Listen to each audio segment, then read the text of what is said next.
1931లో first round table సమావేశం జరిగింది లండన్లో. జరిగినప్పుడు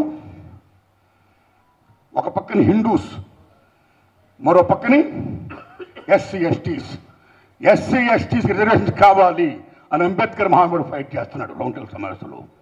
అనేక మంది అగ్రవర్ణాల వారు మా హిందూస్కి తక్కువ అంచనా వేయకండి, మాకు పాలన కావాలి, సేమ్ టైం మాకు కోట కావాలి వాళ్ళు చెప్తున్నారు.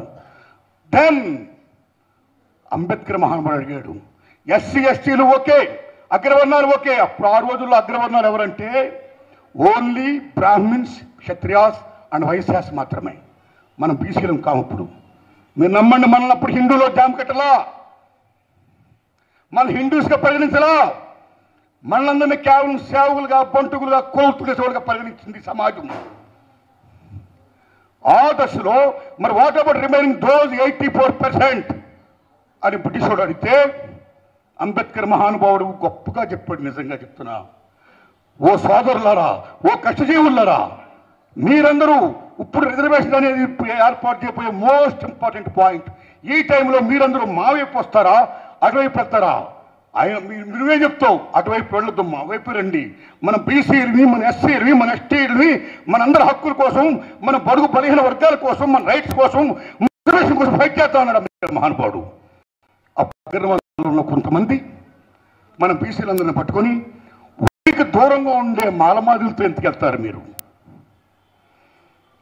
మనందరికీ దూరంగా ఉండే కొండల్లో కోయలో ఉండే ఎస్టీలతో ఎందుకెళ్తారు మీరు? మీరు మాతోనే ఉండండి అని చెప్పిన తర్వాత మనందరం కూడా ఏం చేసామంటే చివరికి హిందూస్ కానీ ఫీల్ అయిపోయి అలాగే వెళ్ళాం.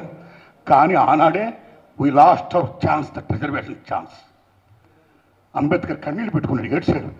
This is actual what happened 31లో. తర్వాత స్వతంత్రం వచ్చింది.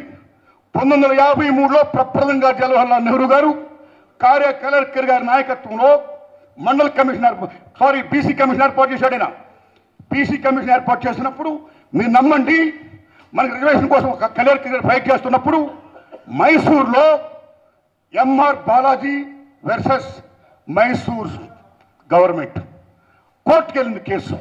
ప్రతిదీ ఇప్పటికే ఎస్సీలకి ఇంత శాతం ఉంది, ఎస్టీలకి ఇంత శాతం ఉంది, బీసీలు కూడా మీరు రిజర్వేషన్ ఇస్తే మా అగ్రవర్ణాలు ఏమైపోతాం, మా ప్రతిభ ఏమైపోతుంది అని గోల పెడితే సుప్రీంకోర్టు 50% మించి వెళ్ళకూడదని చెప్పింది.